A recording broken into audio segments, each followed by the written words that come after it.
Welcome back, everybody. Today we're removing the forward controls on the 1995 Honda Shadow 600. And I think we'll wipe down this junk down here because it's just kind of wet. And maybe we will find that drip that's been plaguing us. Looks like it is coming out of the stator cover. If I had to guess, that is the highest point. So we really could probably clean that up. So your bike may or may not have forward controls. This was probably a kit sold by someone, and someone in the United States, because I will show you why. We have 14mm bolts here with a bolt on the back, but here we have 5/8. So this was probably manufactured by someone in the United States who doesn't work with metric. What we're going to have to do on this side is, this is an adjuster to get the shifter in the right spot. So when we take this out, I bet this is our factory rod, because it's going to run back and it's right in the spacing that this would be. So this was, like I said, probably sold as a kit. You got the bracket, you got this extra rod here, and this little connector and adjuster. Because here you would turn this rod to make things right. And if we're careful, I might be able to just remove this piece and screw this in, and up there we should have where it connects into that part. So that'll be the interesting part here. This is just removing a couple bolts, holding a nut on the back, and removing these bolts, and then it's going to be the rod connecting to the transmission, which, I don't know, I guess there's our adjuster down here. And that would normally be where you're adjusting things. We just have this extra addition here. So, like I said, it might be fine. It might be exactly perfect. And I guess this crash bar here must be factory. I feel like it's welded in. Can't be. Probably not. Well, maybe. I see this is just sitting in here. So maybe that's not factory. That is an additional crash bar, which we'll obviously be keeping. We're just removing the black part and probably this guy and this guy. And then we'll screw this into that. So I'm gonna go ahead and do that. It gets loud with the impact, so we're gonna pull it off and see what we got. Super easy. Like I said, 14s on the front. These are the factory bolts. And then we had a 17mm nut on the back, holding that on.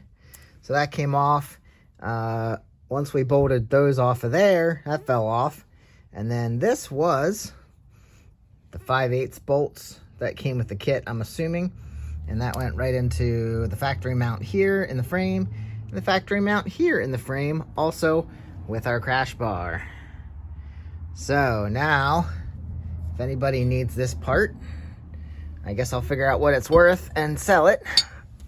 Now we have to figure out what we do with this rod. I could look at something. Like I said, I believe this is the part that we need to remove, and it's gonna have to come out of there, and this will have to come off, and this will have to go directly into there, and then we should be good.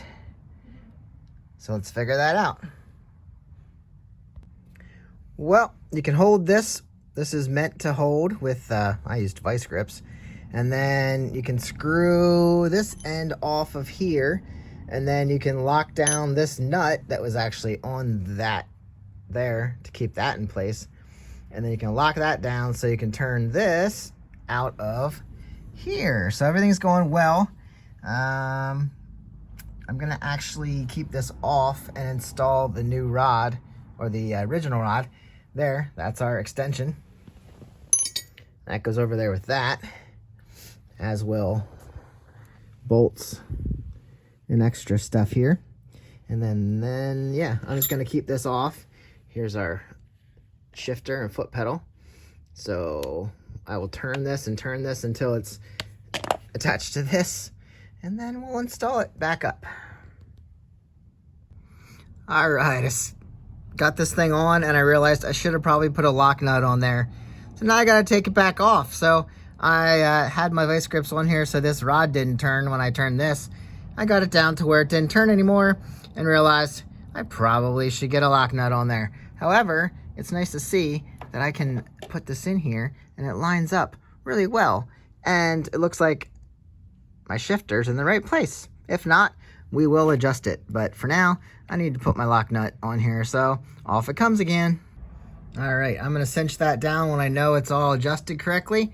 But for now, we're gonna line this up, use my factory bolts, put those 14s in with the washers on the outside, and we should be good on this side. I put my foot on there, and I'm guessing I want this a little higher, but I have a giant boot on, and maybe a shoe will fit in there a little bit better if it's, if I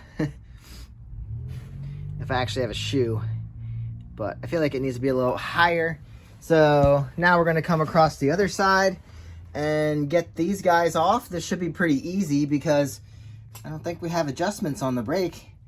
It's just gonna be that and removing this. So next side. This is definitely the same kit. It's a pretty good kit, actually.